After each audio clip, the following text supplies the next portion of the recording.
लेकिन जैसे ही भारत हिंदू राष्ट्र होता है, उस हिंदू राष्ट्र में जो है इस संविधान का कोई महत्व नहीं रह जाएगा। इसका मतलब भारत जो है हिंदू राष्ट्र होने वाला है। और सरकार ने जो अभी वर्तमान की सरकार है, लोग उसने जो है लोगों को ट्रेलर दिखा दिया कि भैया ये आप ट्रेलर देख लो कि फ्यूचर में भारत जो है हिंदू राष्ट्र होने जा रहा है। क्या भारत हिंदू राष्ट्र बनने जा रहा है? ऐसा इसलिए मैं कह रहा हूं कि आप सभी को पता है कि अभी संसद का विशेष सत्र चल रहा है। 18 तारीख से लेकर 22 तारीख के बीच में संसद का विशेष सत्र चल रहा है। तो जब 18 तारीख को संसद का विशेष सत्र स्टार्ट होता है, तो संसद का ये विशेष सत्र हमारे पुराने संसद भवन में स्टार्ट होता है। यानी 18 तारीख को जितने भी सांसद हैं, प्रधानमंत्री सहित ये लोग पुराने संसद भवन में बैठक करते हैं, लोकसभा में आते हैं। यहाँ पर प्रधानमंत्री मोदी जी पुराने संसद भवन में जितने भी हमारे पुराने प्रधानमंत्री होते हैं, उन्होंने जो जो उपलब्धियां प्राप्त की पुराने संसद भवन में रह के, उसके बारे में जनता को अवगत करवाते हैं। 18 तारीख को जस्ट एक दिन बाद यानी 19 तारीख को हमारे जितने भी सांसद हैं, ये सांसदगण प्रधानमंत्री सहित ये आपको नए लोकसभा में प्रवेश करते हैं, नए संसद भवन में प्रवेश करते हैं। जब ये सारे सांसद जब नए लोकसभा में बैठते हैं, नए संसद भवन में बैठते हैं, तो इन सभी सांसदों को हमारे संविधान का एक नया फोटोकॉपी दिया जाता है। एक नया फोटोकॉपी पढ़ने के लिए दिया जाता है कि आप लोग जो है अपने अपने चेयर पर बैठ के अपने अपने संविधान का एक नया फोटोकॉपी बैठ के पढ़िए। तो ये आपको जो व्यक्ति दिखाई दे रहे होंगे, इस व्यक्ति का नाम है अधीर रंजन चौधरी। ये आपको लोकसभा में विपक्ष के नेता है, कांग्रेस के नेता है और लोकसभा में विपक्ष के नेता है। तो ये जो आपको संविधान खोलते हैं पढ़ने के लिए, तो फर्स्ट पन्ना पर हमारे संविधान में प्रियम्बल है। जब ये प्रियम्बल पढ़ना स्टार्ट करते हैं अधीर रंजन चौधरी, तो इनको प्रियम्बल में 2 शब्द गायब मिलता है। यानी 2 शब्द इनको, जो हमारे प्रियम्बल में 2 शब्द पहले से है, वो 2 शब्द इनको नए संविधान के नए फोटोकॉपी में देखने को नहीं मिलता है। वो 2 शब्द कौन कौन सा है? तो वो 2 शब्द है समाजवादी और पंथ निरपेक्ष। ये हमारे संविधान का प्रियम्बल है, यानी उद्देश्य है। प्रियम्बल कहने का मतलब ये हो गया कि जब भी हमारे संविधान निर्माता है, यानी आपको संसद है, ये कोई भी कानून बनाती है तो इसी उद्देश्य को देख के बनाती है। ऐसा नहीं कि ऐसा नहीं कोई नया कानून बना दे कि इस उद्देश्य में जो बातें दी गई हैं उसका वो जो है मतलब उससे ऊपर हो जाए, यानी दोनों में विरोधाभास हो जाए। तो इसीलिए उद्देश्य को बनाया गया है। उद्देश्य यानी प्रियम्बल ये क्या कहता है कि हम भारत के लोग भारत को एक संपूर्ण प्रभुत्व संपन्न समाजवादी पंथ निरपेक्ष लोकतंत्रात्मक गणराज्य बनाने के लिए तथा उसके समस्त नागरिकों को सामाजिक, आर्थिक और राजनीतिक न्याय, विचार, अभिव्यक्ति, विश्वास, धर्म और उपासना की स्वतंत्रता, प्रतिष्ठा और अवसर की समता प्राप्त कराने के लिए तथा उन सब में व्यक्ति की गरिमा और राष्ट्र की एकता और अखंडता को सुनिश्चित करने वाली गुणवत्ता बढ़ाने के लिए दृढ़ संकल्प होकर अपने इस संविधान सभा में आज तारीख 26 नवंबर 1949 ईस्वी को ये अपना लिखा हुआ आगे डेट जो है इतर द्वारा इस संविधान को अंगीकृत, अधिनियमित और आत्मार्पित करते हैं। ये हमारे संविधान का प्रियम्बल है। तो इस प्रियम्बल में जो 2 शब्द है आपको, ये समाजवादी और ये पंथ निरपेक्ष। जब हमारा संविधान लागू हुआ था, जब हमारा मूल संविधान था, जो मूल उद्देश्य का था, उसमें ये 2 शब्द नहीं था, यानी समाजवादी भी नहीं था और पंथ निरपेक्ष नहीं था, और एक और शब्द और नहीं था, ये आपको अखंडता भी नहीं था, ये अखंडता भी नहीं था। तो आपको जो 42वां संविधान संशोधन 1976 में होता है, 1976 में होता है। उस समय इंदिरा गांधी प्रधानमंत्री रहते हैं और हमारे प्रियम्बल में 3 नए शब्द को जोड़ा जाता है। कौन कौन सा? एक समाजवादी, एक पंथ निरपेक्ष और एक अखंडता। उसी समय ये जो हमारे प्रियम्बल में 3 नए शब्द को जोड़ा जाता है। समाजवादी कहने का मतलब ये सरकार जो है पूरे समाज का जो भला करे ऐसे नियम कानून को बनाएगी, इसी को समाजवादी कहते हैं।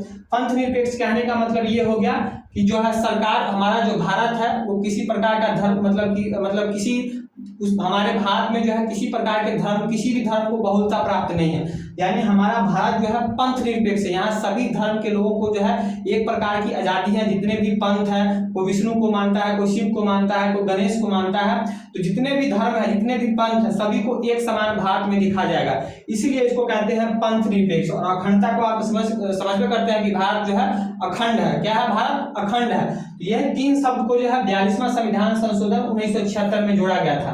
तो अब जो नया संसद भवन का जब बैठक हुआ 19 तारीख को नए लोकसभा में या नए संसद भवन में, तो उसमें ये 2 शब्द जो है अधीर रंजन चौधरी कह रहे हैं कि ये 2 शब्द नहीं देखने को मिल रहा है।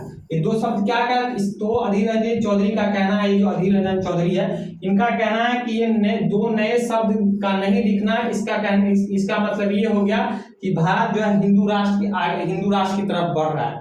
क्योंकि पंथ निरपेक्ष कहने का मतलब क्या है कि भारत जो है किसी भी जो है यहाँ भारत में किसी भी धर्म को जो है विशेष कोई छूट नहीं है।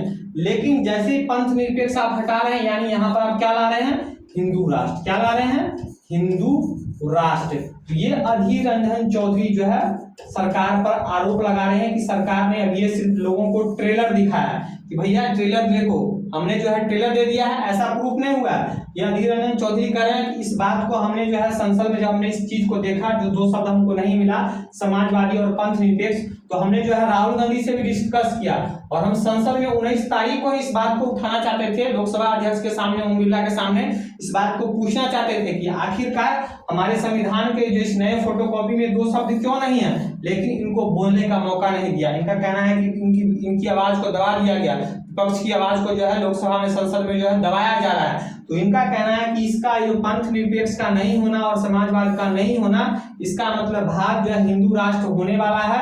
और सरकार ने जो अभी वर्तमान की सरकार है, लोग उसने जो है लोगों को ट्रेलर दिखा दिया कि भैया ये आप ट्रेलर देख लो कि फ्यूचर में भारत जो है हिंदू राष्ट्र होने जा रहा है। ये आपको आज का टॉपिक था।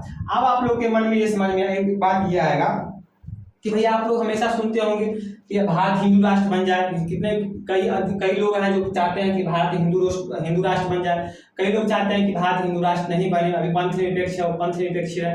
अब सवाल ये बनता है कि सब आप लोग सोच रहे हैं हिंदू राष्ट्र बन जाए, अगर भारत हिंदू राष्ट्र बन भी जाता है तो इसका मायने क्या है? मायने आप लोग जानते हैं? मायने नहीं जानते। हाँ, मायने मैं आपको समझाता हूँ। हिंदू राष्ट्र कहने का मतलब ये हो गया, वर्तमान में क्या है कि हमारा जो देश चलता है, हमारे देश में जितने भी नियम कानून है वो हमारे संविधान के द्वारा है। यानी संविधान 26 जनवरी 1950 को हमारे देश में पूर्ण तरह लागू होता है और इसी से हमारा देश चलता है। यानी इसमें जितने भी नियम कानून है उसी नियम कानून के आधार पर हमारा देश चलता है। लेकिन जैसे ही भारत हिंदू राष्ट्र बन जाता है, अभी क्या हमारा भारत है, अभी हमारा भारत जो है पंथ निरपेक्ष है। अभी सभी के लिए एक समान कानून है, सभी धर्म के लोगों को वोट डालने का अधिकार है, सभी धर्म के लोगों को जो है चुनाव में खड़ा होने का अधिकार है। लेकिन जैसे ही भारत हिंदू राष्ट्र होता है, उस हिंदू राष्ट्र में जो है इस संविधान का कोई महत्व नहीं रह जाएगा। ऐसा माना जाता है कि हिंदू राष्ट्र में जो है आपको जो भी हिंदू धर्म ग्रंथ है, चाहे वेद है, पुराण है, उसके अनुसार जो है एक नए संविधान का निर्माण किया जाएगा। जो भी हिंदू धर्म ग्रंथ है उस धर्म ग्रंथ के आधार पर एक नए संविधान का निर्माण किया जाएगा और उसी से जो है भारत का जो है कानून व्यवस्था चलेगा। उसके बाद कहा जाता है कि नए जो हिंदू राष्ट्र बनेगा उस नए संविधान में, यानी जो धर्म के आधार पर संविधान बनेगा, उस नए संविधान में आपको मुसलमानों और ईसाइयों को जो है वोट डालने का अधिकार नहीं होगा। मुसलमानों और ईसाइयों को जो है वोट डालने का अधिकार नहीं होगा, बाकी जितने भी धर्म के लोग हैं उनको वोट डालने का अधिकार होगा। यानी कहने का मतलब ये हो गया कि भारत में जो है हिंदू का वर्चस्व बढ़ जाएगा। और क्या हो जाएगा, अगर भारत हिंदू राष्ट्र बन जाता है तो भारत में जितने भी पद हैं, महत्वपूर्ण पद है, या फिर प्रधानमंत्री हो गया, या आपको पीएम हो गया, या राष्ट्रपति हो गया, या फिर सुप्रीम कोर्ट का जज हो गया, हाई कोर्ट का जज हो गया, ये सभी पद पर जो महत्वपूर्ण पद पर है उस पर वही व्यक्ति जा सकते हैं जिसका धर्म हिंदू होगा। क्या होगा? जिसका धर्म हिंदू धर्म होगा। जैसे कि आप लोग एग्जाम्पल में दे सकते हैं, अभी पाकिस्तान, हम लोग का पड़ोसी पाकिस्तान है, वो क्या है, एक इस्लामिक कंट्री है। तो पाकिस्तान में चाहकर भी कोई हिंदू है, चाहे वहाँ का पंजाबी सिख है, वो पाकिस्तान का राष्ट्रपति या प्रधानमंत्री नहीं बन सकता। पाकिस्तान का प्रधानमंत्री और राष्ट्रपति बनने के लिए आपको मुसलमान होना जरूरी है। इसी प्रकार अगर भारत हिंदू राष्ट्र बन जाता है तो आपको भारत में प्रधानमंत्री, राष्ट्रपति, उपराष्ट्रपति, सुप्रीम कोर्ट का जज, ये सब बनने के लिए आपको हिंदू होना जरूरी होगा। अगर आप हिंदू हैं तभी इस महत्वपूर्ण पद पर जा सकते हैं। तो ये एक हिंदू राष्ट्र का छोटा छोटा जो मैंने आपको जानकारी दिया कि अगर हिंदू राष्ट्र बनता है तो ऐसा ऐसा परिवर्तन आपको देखने को मिलेगा। तो आप लोग समझ गए होंगे क्या अभी कंट्रोवर्सी चल रहा है। तो अगर जानकारी अच्छी लगी हो तो इस वीडियो को ज्यादा से ज्यादा शेयर कीजिएगा, मेरे चैनल शुभम नारायण को सब्सक्राइब कीजिएगा। आज के इतना ही, मिलते हैं नेक्स्ट वीडियो में नए टॉपिक के साथ। तब के लिए जय हिंद।